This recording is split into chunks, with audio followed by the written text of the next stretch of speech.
C'est pas les 2 millions ou les 4 millions qui vont devenir comme Hakimi ou Ziyech. C'est pas le but. Le but, c'est qu'on arrive à travers le sport à transmettre des valeurs et qu'on arrive à créer des life champions, des champions de vie, Abtal Hayat. Et le sport, c'est pas une affaire de marquer le but de dimanche. Le sport, c'est un moyen qui va permettre à l'enfant d'aimer plus l'école, qui va permettre à l'enfant aussi de développer des compétences motrices. 40% d'activité de Tibu, c'est d'abord le football, l'éducation par le football, l'inclusion par le football. Il y a le tennis, il y a le rugby, il y a le judo, il y a la natation, il y a le yoga et autres. Nous sommes en train d'influencer une politique nationale et nous sommes vraiment déterminés à ce qu'on arrive d'ici 2030 à inscrire 4,5 millions d'enfants dans les 7789 écoles. Mesdames et messieurs, bonjour chers amis, bienvenue pour ce nouvel épisode de Business and Leaders. Aujourd'hui, j'ai le plaisir de recevoir Mohamed Amin Zaliat, qui est un entrepreneur social dans le domaine de l'éducation et en particulier dans le domaine du sport.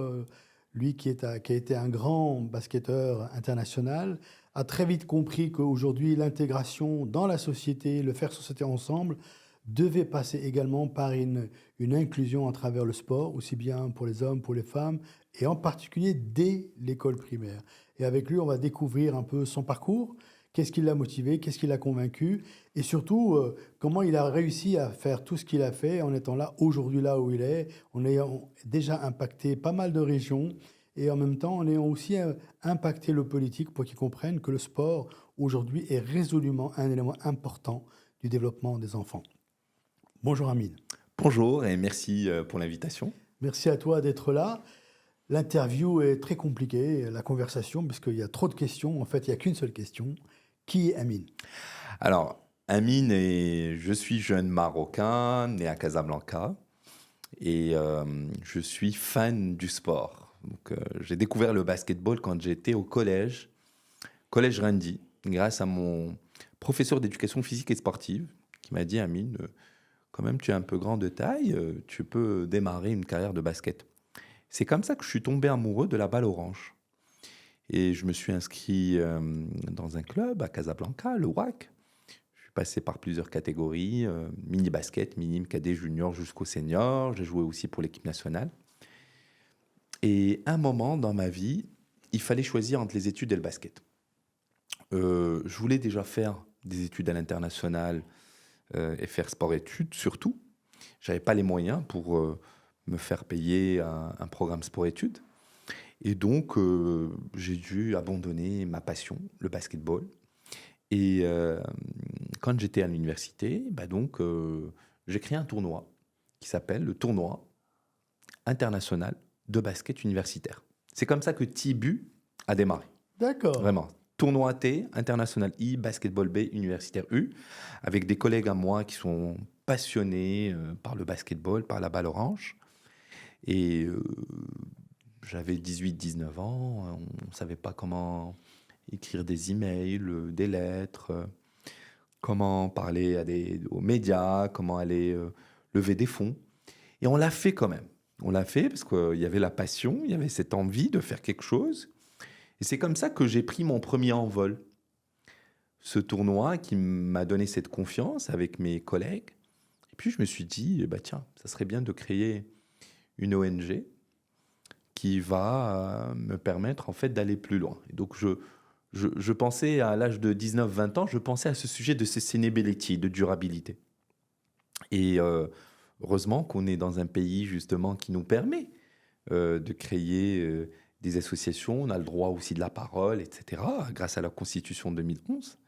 Et donc, 2011, justement, on a créé Tibu Maroc, 27 juillet 2011, création juridique Tibu Maroc, qui était au départ une ONG qui promeut le basket auprès des jeunes, des caravanes, des summer camps, des tournois.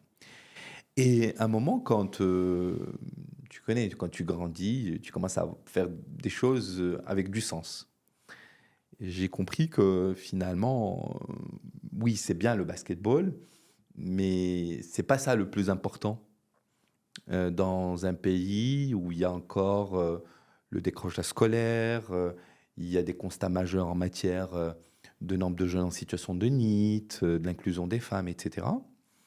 Et puis, je me suis dit, c'est bien d'avoir un ballon, qui ne peut pas forcément être un ballon de basket, ça peut être un ballon de foot, de rugby, de tennis, un espace qui n'est pas forcément un espace 5 étoiles, gazon synthétique, FIFA Pro ou autre, ça peut être une cour d'école, simple.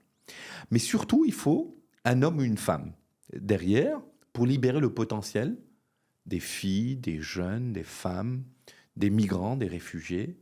Et donc le sport devient un moyen d'attractivité, un outil d'attractivité pour les jeunes, pour les femmes, et surtout un langage universel. Et comment on le combine avec des sujets majeurs pour le Maroc et pour la jeunesse, notamment l'éducation, la santé et l'inclusion. Et en 2018, j'avais été nommé Ashoka Fellow. Ashoka, c'est le réseau numéro 1 dans le monde d'entrepreneurs sociaux et qui m'ont challengé justement à ne pas dire non, je fais que du basket, ou l'éducation par le basket, ou le développement par le basket. Et donc, Tibus s'est transformé à une ONG qui était focus sur l'éducation par le basket, à une ONG qui promeut le sport comme un levier d'éducation, d'inclusion socio-économique et d'entrepreneuriat des jeunes à travers des solutions et des programmes qui sont à la fois des programmes sociaux et des solutions qui sont durables et à fort impact social. Et c'est comme ça que voilà, aujourd'hui, l'aventure a démarré. A démarré, vraiment. Est-ce que tu peux nous éclairer sur quelques chiffres à l'heure où on se parle d'enfants qui ont contribué et qui y sont encore au Médécole Alors aujourd'hui, il y a 500 salariés déjà qui travaillent à Tibu. On est présent sur les 12 régions du Royaume du Maroc. On est présent aussi en Tunisie, en Côte d'Ivoire, au Sénégal, à Madagascar, au Kenya, au Cameroun.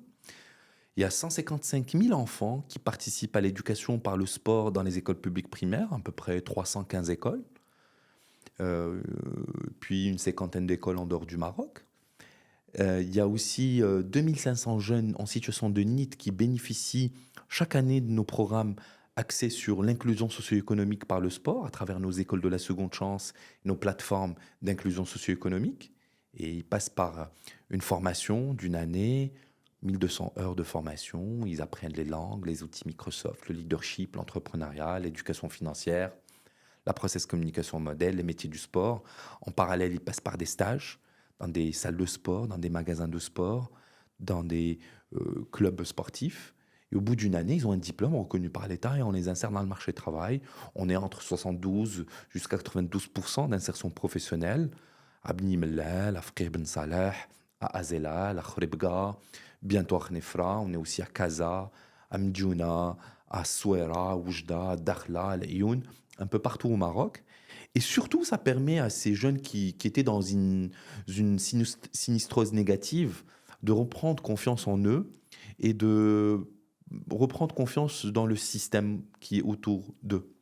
Et c'est un programme que nous voulons vraiment dupliquer parce que nous sommes aujourd'hui à 22 écoles d'inclusion socio-économique des jeunes par le sport.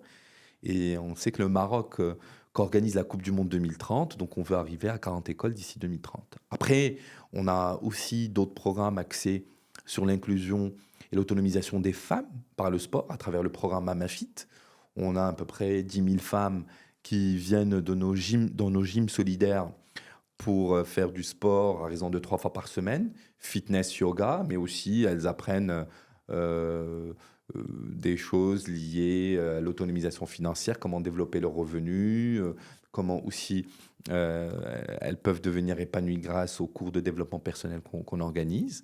On a aussi 8000 filles dans les terrains de football. On a développé un programme qui s'appelle TIFU, qui permet aux jeunes filles adolescentes de développer des compétences motrices, cognitives et socio-affectives grâce à un programme avec l'éducation nationale et avec d'autres partenaires privés qui nous permet justement on va dire, de lutter contre le décrochage scolaire, mais également de permettre à ces filles d'avoir accès au football et surtout avoir accès à d'autres activités comme l'éducation sexuelle et reproductive, comme le leadership féminin, comme les langues et autres. Donc, en gros, on est sur 300 000 bénéficiaires, sur tous les bénéficiaires que nous touchons chaque année. Et nous avons une vision 2030, celle de devenir la locomotive du sport pour le développement en Afrique, en inscrivant 4,5 millions d'enfants et de jeunes dans les chemins de la réussite personnelle et professionnelle grâce au sport. Très bien. On voit bien clairement qu'il y a un véritable impact sociétal dans ce que tu fais. Une question qui peut paraître provocante, mais pourquoi c'est pas généralisé à toutes les écoles du Maroc, du nord au sud, d'est en ouest? Alors oui, c'est une question importante. C'est le but de généraliser ça d'ici 2030. C'est vraiment le but. Ce qui est positif, c'est qu'aujourd'hui, il y a des conventions cadres qui nous permettent justement de plaider, de, de donner envie, de surtout faire de la pédagogie. Le sport, c'est pas une affaire de marquer le but de dimanche. Le sport, c'est un moyen qui va permettre à l'enfant d'aimer plus l'école, qui va permettre à l'enfant aussi de développer des compétences motrices, qui va lutter contre le décrochage scolaire, qui va animer l'école, qui va permettre de créer le lien et de recréer le désir aussi chez les jeunes, mais aussi créer des jobs. Et donc, c'est de la pédagogie qu'on fait un peu partout, à Khnefra, à Zayo, à Ouled Iyad, un peu partout. Et donc, des fois, c'est plus rapide. Parce que, on est différents. Il y en a ceux qui aiment plus, qui ont un penchant vers la culture, vers le sport, vers autre chose. Et donc, je suis positif parce que les référentiels stratégiques sont là. Un, la Constitution, qui donne droit à chaque citoyen d'avoir accès au sport. La lettre royale de Sa Majesté, que Dieu le glorifie, en 2008, lors des assises de Srerat, qui a expliqué et qui était Clair. visionnaire, C'est clair. comment le sport peut être un levier de développement pour le pays. Le NMD, le nouveau modèle de développement, qui vient justement avec le sport comme une brique essentielle du NMD, et puis le programme gouvernemental avec ce ministère qui coiffe les deux. Maintenant, nous sommes en train de pousser du côté ministériel avec le ministre actuel, mais aussi avec les territoires, avec les régions, pour que chaque enfant arrive à justement avoir accès au sport dans son école d'une manière quotidienne, et ça coûte que 120 dirhams par enfant par année. C'est rien, et ça crée des jobs pour la jeunesse marocaine, et c'est ce qu'on veut créer, 10 000 jobs d'ici 2030 pour les jeunes en situation de need. Alors justement, où pourraient se trouver les freins? Est-ce qu'ils sont chez les enfants eux-mêmes, chez les parents, les enseignants ou les institutions financeuses? Où peut se trouver la résistance qui pourrait altérer le rythme de développement de la généralisation? Franchement, je vais donner un exemple. Je vais donner l'exemple de Mohamedia, la préfecture de Mohamedia, la province de Tantan, Dakhla Dahab et Beni Mellal. Dans ces 4 provinces et préfectures, nous avons pu généraliser le programme. Magnifique. Mohamedia, 39 000 enfants sont inscrits dans le programme gratuitement. Plus de 75 jobs pour les jeunes de Chlalat, de Sidi Moussa Ben Ali, de Mohamedia. Ce sont des jeunes locaux du territoire qui sont formés, qui sont diplômés et qui arrivent à avoir un job autant qu'animateurs et animatrices sport santé. Magnifique. Et en fait, ça répond au dernier appel de Sa Majesté concernant les projets nouvelle génération. Bien sûr. Et c'est scalable, c'est duplicable, c'est du plug and play. Et on le fait aussi dans les zones montagneuses avec le Wali de Beni Mellal. On le fait aussi dans les régions du sud avec le gouverneur de Tantan, le Wali de Dakhla. Maintenant, comme je dis, il y a un travail de pédagogie qui se fait de notre côté, mais il faut aussi une envie du ministère et aussi des territoires, des régions, des on va dire collectivités territoriales, en fait, d'inscrire vraiment ce programme dans leur stratégie afin de créer plus d'emplois pour les jeunes et afin d'accélérer justement l'approche. Donc, j'entends qu'il y a aussi un sujet de volontarisme politique sur cette question éducative à travers le sport. J'entends aussi que ce n'est pas fondamentalement un problème de moyens, d'argent, parce que 120 dirhams par an, c'est rien par rapport aux résultats que ça donne en termes d'émancipation, de développement de la personnalité des enfants et leur capacité à aimer l'école davantage et à mieux apprendre.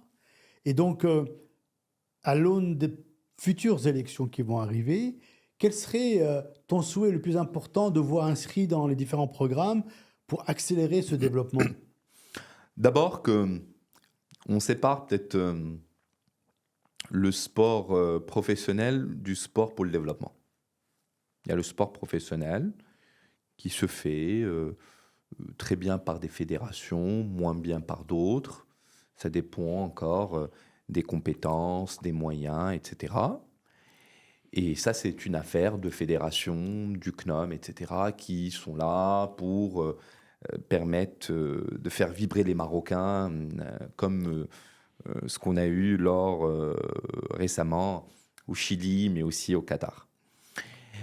Le sport pour le développement, c'est pour accompagner la politique de Sa Majesté. Le sport pour tous, le sport pour les femmes, le sport pour les personnes en situation de handicap, le sport pour l'ouverture, les migrants, les réfugiés, pour l'inclusion, le vivre ensemble. Et c'est ça le sport pour le développement. C'est aussi le sport pour créer la richesse. On peut créer des start-up sportives, inclusives, innovantes, génératrices de revenus.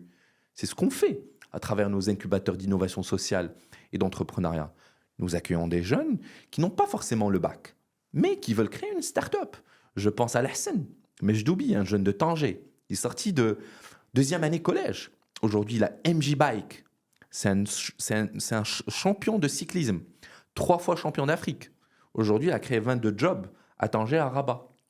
Et ce qu'il fait, tout simple. Il a pris des vélos, il promeut l'éducation par le vélo pour les enfants et pour les femmes, il promeut Tanger côté touristique à travers le vélo, et il prépare des athlètes pour les Ironman à travers le vélo. Et donc, il y a des jeunes qui sont passionnés par le sport. Il faudra vraiment, des fois, vraiment peu de choses pour libérer ce potentiel et créer ce premier envol. Et c'est ce qu'on essaie vraiment de faire à travers l'ensemble de nos projets. Et donc, si j'ai un rêve, c'est qu'il y a un ministère chargé du sport pour le développement pour aller dans les territoires et travailler avec les acteurs du territoire et surtout pour challenger les associations locales à utiliser le sport autrement. On ne peut pas tout le temps, on va dire, voir les associations, les OSC, penser que le sport, c'est une affaire de gagner le match de dimanche. C'est pas ça. Il y a des OSC qui doivent exister pour créer des problématiques dans le quartier, à travers le volleyball, à travers le handball, à travers le basket et autres. Et donc, des fois, elles ne savent pas. Et donc, le rôle de ce ministère ou le rôle du gouvernement, c'est de permettre justement à ces acteurs de comprendre qu'ils peuvent participer au développement du pays, mais d'une autre manière, en utilisant toujours le sport, en utilisant toujours leur passion et en gagnant toujours leur vie à travers le sport. Il y a quelque chose que je lis également à travers tes propos pour segmenter le sport. Il y a trois segmentations. Il y a le sport professionnel qui est une chose, fédération. Je dirais qu'il y a aussi le sport à travers l'école classique, mais il y a aussi le sport dans la vie de quartier. C'est-à-dire que dans le chemin de vie d'un enfant, il vit dans son quartier, il va à l'école, et il peut aller marquer le but le dimanche, n'est-ce pas? Est-ce qu'aujourd'hui, ton projet, c'est aussi de faire en sorte d'avoir un transfert de compétences vers l'éducation nationale pour qu'elle inscrive la vie sportive au sein de l'école comme un élément normal et naturel pour rester en lien avec la vision de Sa Majesté, et en même temps de développer un pont dans le développement du sport à travers la vie de quartier. Quelle est ta vision des choses? Ma vision est toute simple. C'est d'abord doper l'enfant par le sport à partir de l'âge de 5 ans, 6 ans, à travers de la littératie physique, mais aussi à travers de la pratique quotidienne à l'école. Une fois il est dopé, il revient à la maison chez son papa, chez sa maman, chez sa grand-mère, et cet enfant va demander à sa famille de l'inscrire dans un club, dans une école de quartier, dans une salle de quartier. Parce que il va dépasser ce qu'on appelle les b.a.-ba, la découverte, etc. Il veut aller avoir une ceinture jaune, taper le ballon, faire un tir à 3 points, etc. Et c'est comme ça qu'on va avoir une nation sportive. T'imagines avec moi, on a 4,5 millions d'enfants qui font du sport à l'école chaque jour. Ces 4,5 millions d'enfants vont certainement, disons 50%, vont aller dans les associations, dans les clubs, pour avoir une licence. Un minimum de 2 millions de licenciés. qui sont encore enfants, qui sont encore dans des catégories de U14, U12, U16 et autres. Et ce qu'il faut faire à côté, c'est travailler sur les compétences des éducateurs, des animateurs, des coachs, pour qu'on n'arrive pas à avoir des interventions dommageables, pour qu'on arrive à avoir des interventions qui vont vers l'éducation, qui vont aussi vers la performance, mais qui vont vers potentialiser à travers son regard, à travers son approche et à travers toute la méthodologie qu'on transmet à cet enfant. Parce que finalement, ce n'est pas les 2 millions ou les 4 millions qui vont devenir comme Hakimi ou Ziyech. Ce n'est pas le but. Le but, c'est qu'on arrive à travers le sport à transmettre des valeurs et qu'on arrive à créer des life champions, des champions de vie, Abtal Hayat. C'est ce qu'on a besoin de ça.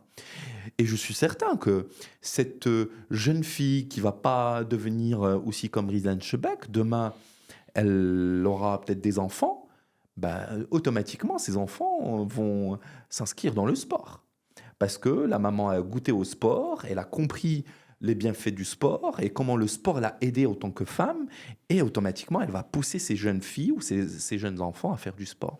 Donc c'est un peu ça, ma philosophie, c'est vraiment permettre aux enfants d'avoir une pratique, mais aussi s'occuper des animateurs et des animatrices qui sont un peu comme les profs d'histoire géo, les profs de français, les profs d'éducation islamique, qui nous enseignent et qui aussi nous transmettent des valeurs, mais aussi des compétences qu'on peut utiliser chaque jour, qu'on peut utiliser aujourd'hui, qu'on peut utiliser demain et qu'on peut utiliser quand on va grandir. Quels sont dans le panorama ou dans le portefeuille des activités sportives, quels sont les sports les plus champions dans le choix des enfants aujourd'hui? C'est quoi? Est-ce que c'est... Certainement le football. Bien sûr. Il y a aussi le basketball. Il y a aussi le judo, les arts martiaux, enfin karaté, judo et autres. Il y a la boxe aussi, très appréciée par les jeunes. Il y a aussi le rugby, vraiment. Les enfants commencent à adorer le rugby. Après, ça dépend en fait des animateurs et des animatrices. Finalement, quand on a un animateur passionné par le tennis et qui veut que son sport soit transmis, soit partagé avec d'autres, il fait tout en fait pour le commercialiser et pour le partager avec les enfants. Donc finalement, ce n'est pas une question de sport, c'est une question d'approche, de méthodologie et comment justement on embarque avec nous cet enfant qui ne va pas être tout le temps suivi dans la séance, parce que l'enfant, il est suivi à la maison, il est suivi pendant le cours, et il faut qu'on arrive à libérer un moment pour qu'il soit créatif. Et c'est comme ça, justement, c'est là où vient le rôle d'animateur pour créer des jeunes qui, demain, ils vont avoir cette envie d'entreprendre, cette envie de mener des projets, cette envie de dire j'ai envie d'être coach, etc. Et donc, c'est ce qu'on fait aujourd'hui dans ce programme qu'on appelle, nous, Génération Sportive, et qui consiste justement à équiper les écoles publiques primaires par du matériel sportif et didactique, et aussi mettre à la disposition des écoles des animateurs et des animatrices sport santé qui, justement, deviennent membres du staff du directeur de l'école ou de la directrice de l'école. Il suffit juste que le directeur ou la directrice de l'école ajoute une nouvelle matière qui s'appelle éducation et santé par le sport. Donc, nous sommes en train d'influencer une politique nationale et nous sommes vraiment déterminés à ce qu'on arrive d'ici 2030 à inscrire 4,5 millions d'enfants dans les 7 789 écoles. Quel est le regard de l'entrepreneur social que tu es, vu le parcours que tu as eu sur le Maroc d'aujourd'hui et surtout le Maroc dans lequel on se projette dans ce momentum aujourd'hui, avec l'œil aussi de ce qui s'est passé récemment avec le mouvement des Gen Z? Quelle est ta lecture de tout ça? Alors, déjà, comme j'ai dit, en fait, il y a des référentiels stratégiques qui nous permettent d'avoir une vision et qui nous réconfortent, nous, autant qu'ONG, mais aussi moi, autant qu'entrepreneur social. Et que le sport, aujourd'hui, on voit comme il commence à être considéré comme un levier de développement. chez plusieurs acteurs avec lesquels on travaille, notamment des institutions financières, des ministères, mais aussi des bailleurs de fonds internationaux. Et que aujourd'hui, ce qui manque, c'est, on va dire, ce qui est venu en fait récemment, c'est la professionnalisation du travailleur social et qui va justement permettre à ce genre de métier d'animateur, d'animatrice, d'éducateur et autres, des métiers qui vont devenir considérés, mieux payés, et aussi qui vont permettre à ces personnes, ou plutôt à des jeunes futurs lauréats d'écoles ou d'instituts et d'autres, d'aller vers ce genre de métier, parce qu'on va trouver certainement dans ces instituts, dans ces universités ou dans ces écoles, il y a beaucoup de jeunes qui sont passionnés par le sport, mais qui choisissent pas forcément ce secteur. Ils vont vers d'autres métiers, de la finance et autres, parce qu'ils se disent que ce secteur n'est pas assez développé, n'est pas structuré, etc. Et donc, ce sont des référentiels et ce sont des visions qui sont prises par plusieurs institutions qui nous réconfortent et qui me réconfortent personnellement pour continuer à plaider comment utiliser le sport autrement. Maintenant, il y a aussi les concertations territoriales qui se font un peu partout dans les 12 régions du royaume et qui placent vraiment l'inclusion des jeunes au cœur des politiques. Et donc, c'est un momentum fort pour proposer justement des programmes qui marchent et qui permettent aux jeunes de développer des compétences rapides avec vraiment une connexion au monde de l'entreprise et au monde de l'entrepreneuriat et avec un impact concret sur l'emploi, sur la création de revenus, sur la création de la valeur et sur la création aussi de start-up. Tu seras d'accord pour dire qu'il est temps de considérer que le secteur social est un secteur économique, in fine, et qu'il faut le traiter comme tel pour pouvoir demain générer des centaines et des centaines de milliers d'emplois, à condition aussi que le législateur, que les institutions acceptent de financer ces associations qui ont besoin d'acteurs sociaux. Parce que jusqu'à maintenant, il y a un modèle, il y a un paradigme ancien qui est qu'on ne subventionne pas les frais de fonctionnement, mais que les investissements. Est-ce que cette mentalité a évolué ? Alors, pas tout à fait. Et en fait, parmi les éléments, et merci vraiment d'avoir signalé tout ça, parmi les éléments que je plaide, c'est qu'il faut financer l'innovation sociale. Parce que c'est facile de financer 1 million de ballons. C'est facile. Vous me donnez 1 dirham fois 1 million, je vais acheter 1 million de ballons, et puis c'est bon.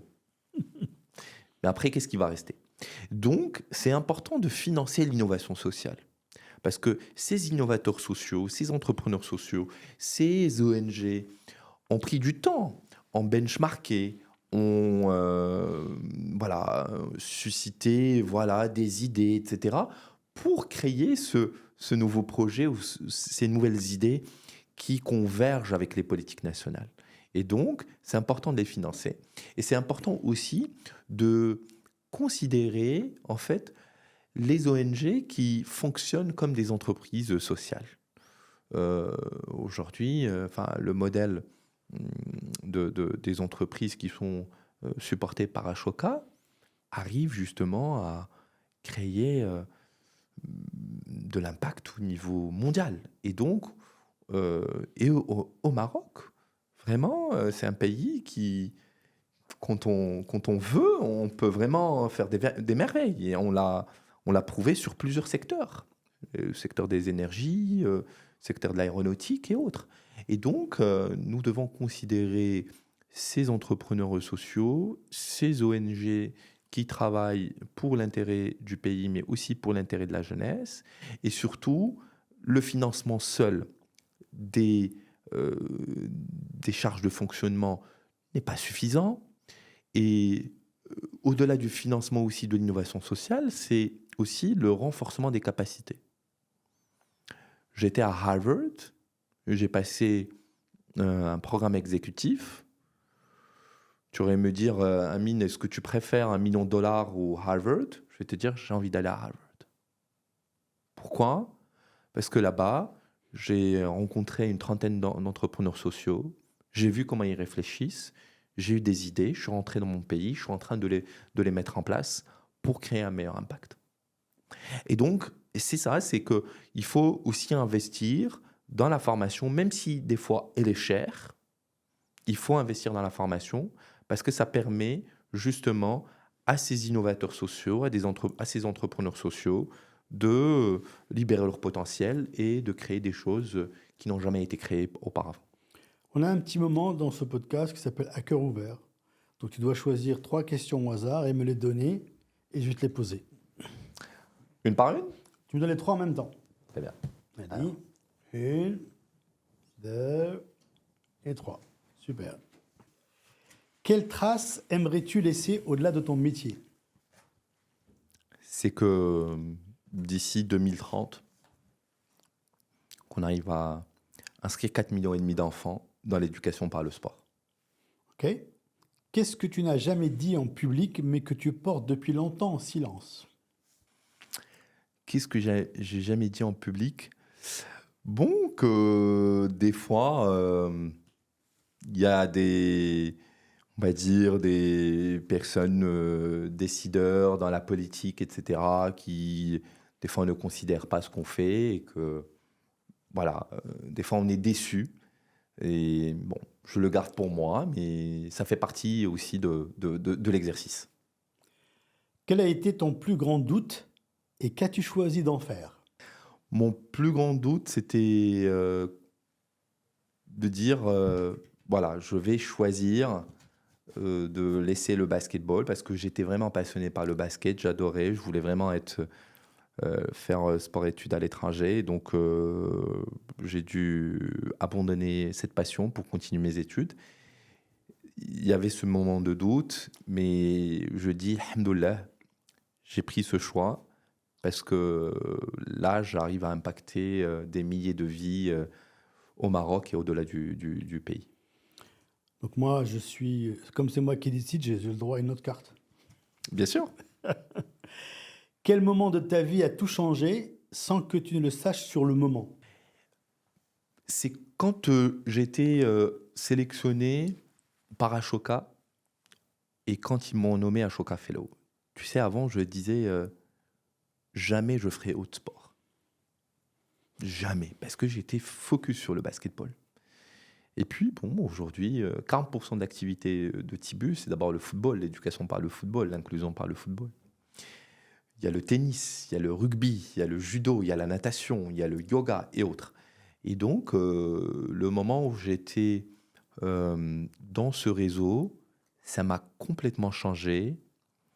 Et ça m'a permis justement aujourd'hui d'avoir une vision et surtout s'inscrire dans la durée et de dire que, waouh, l'innovation sociale, l'entrepreneuriat social, c'est quelque chose de précieux, urgent et de noble. Malheureusement, on arrive à la fin. Quel message voudrais-tu faire passer que tu n'as pas eu le temps de passer pendant cette conversation? Qu'est-ce que tu aurais envie de dire? Alors déjà pour les jeunes, il y a beaucoup de jeunes en fait qui passent par des programmes Tibu, mais aussi d'autres programmes qui sont menés par d'autres ONG que je connais qui font un super travail. Vraiment, des fois, il ne faut pas être prêt pour démarrer. Je vous dis, hein. Moi, j'aime bien dire toujours « dream big, act small, do fast ». Ça veut dire que oui, il faut avoir un grand rêve. Il faut act small, démarrer avec 30, 40, mais surtout le faire rapidement. Parce que quand on le fait rapidement, c'est là on commence à échouer, à avoir les petites erreurs, à comprendre, à avoir les feedbacks, à comprendre les insights, etc. Il y a à construire et construire pour que une fois on arrive justement à être prêt, bah donc on arrive à enclencher quelque chose de solide et quelque chose qui est vraiment impactant. Donc, et puis, C'est le moment aujourd'hui de la jeunesse, c'est le temps de la jeunesse au Maroc, avec tous les programmes, avec toute la dynamique enclenchée par Sa Majesté. Et voilà, donc, et puis pour les jeunes qui aiment le sport, venez à Tibu, on est là, vraiment, avec nos programmes un peu partout au Maroc pour servir la jeunesse. Merci beaucoup, Mohamed Amin. Vraiment, c'était agréable de t'écouter.